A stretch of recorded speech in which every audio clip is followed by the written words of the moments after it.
is part and parcel of everyday life. We want as many people as possible to have access to good quality healthcare and health advice. But, people are busy.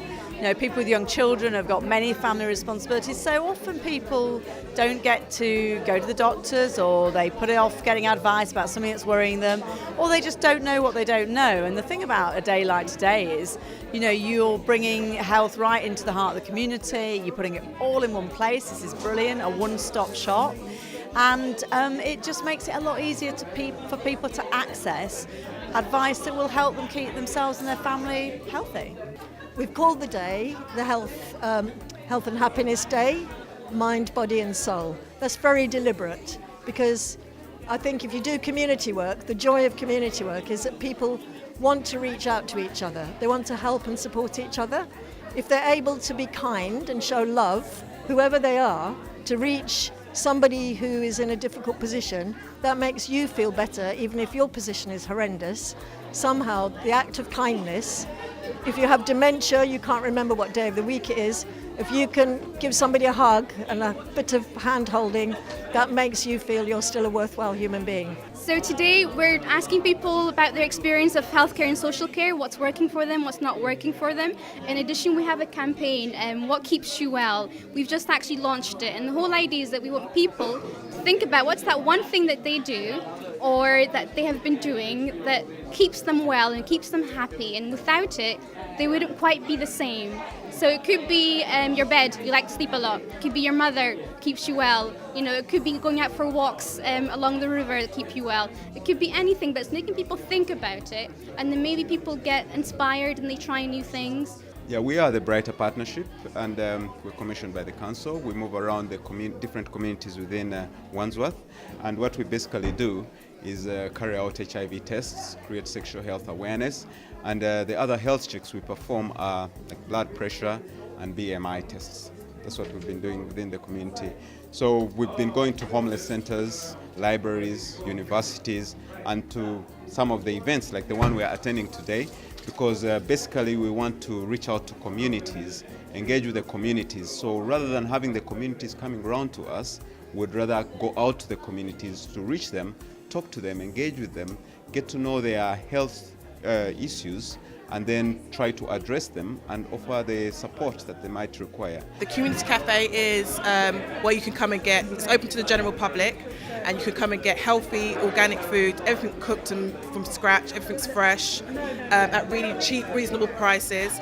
And it's where we do trainings. It's also a training cafe where we train service users in customer service, food hygiene, hospitality, and all of them to gain sustainable employment. IAPT is improving access to psychological therapies, and my understanding of that when I came to the service was that the disconnect between the range of services and help that's available through Springfield Hospital and the needs of the community, that disconnect was being bridged by a very creative and flexible program. So IAP aims to provide initially assessments, opportunities where individuals who were experiencing just very mild and just difficulties, if you want, or challenges of some sort, can have a phone assessment initially, and then based on the phone assessment can be offered a range of treatments, from some brief one-to-one face-to-face, or more slightly long-term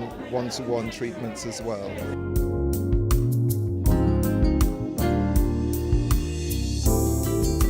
So I manage two main projects. We have the Wandsworth Self-Management Service, which runs self-management courses for people with long-term conditions. And I also manage the Wandsworth Wellbeing Hub, which is all about promotion and providing equal access to the third sector and voluntary sector. So some of the organisations that are here today will be accessible via our service, but there's also other elements such as IAPS, adult weight management, toddler weight management. So we provide a platform to allow access to those services. Well, I work with a lot of these organisations as my work as part of the Wandsworth Wellbeing Hub. Also, a lot of the people here have heard of the Expert Patient Programme, which is the key course that I deliver. And I also felt like it was important for the CCG to have a presence here, as a lot of the people here and a lot of the projects and programmes running here are commissioned by us. So I think it's important that we, as a statutory body for Wandsworth, have a kind of a presence here and people that are aware that we care about the community and we're looking to work with them. It's so important to have events like this in the community. Not only does it bring people out and together, but also it's about linking up with what's going on. As you can see and as you can hear around you, we are where people are, and the work that we do in IAPT is about people. It's about building relationships with people where they're at as they live their life. The kind of situations that we talk about when we do our phone assessments and when we do treatments are the kind of issues that everybody faces day to day. So it's absolutely right that we're here where people are, get to talk to people, get a sense of what are some of the difficulties that they face on the ground and how our service can actually meet them at their points of need. We all know that the NHS is under pressure. Obviously there's more budget cuts on the way. Prevention is definitely the way to go, purely because there's a lot of pressure on system and services, and it really cannot continue to be like that. So prevention and early intervention is the best way to keep costs low, but also improve an individual's life and well-being.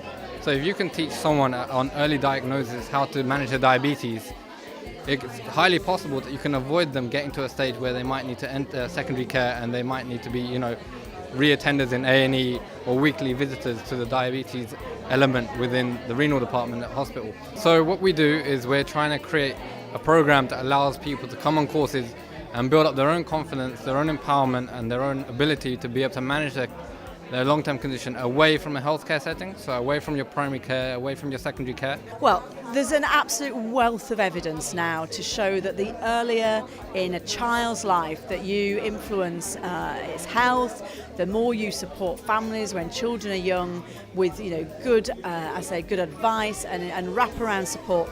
All the evidence suggests that child is more likely to grow up and have a successful and happy life. And in the case of health, to have a healthy life. Your health patterns are set very young often. So it's wonderful to see so many people with very young children here. I've just been chatting to the team who were giving, toothbrushing advice. That might sound very basic, but over 60,000 very, very young children had teeth removed under general anaesthetic last year.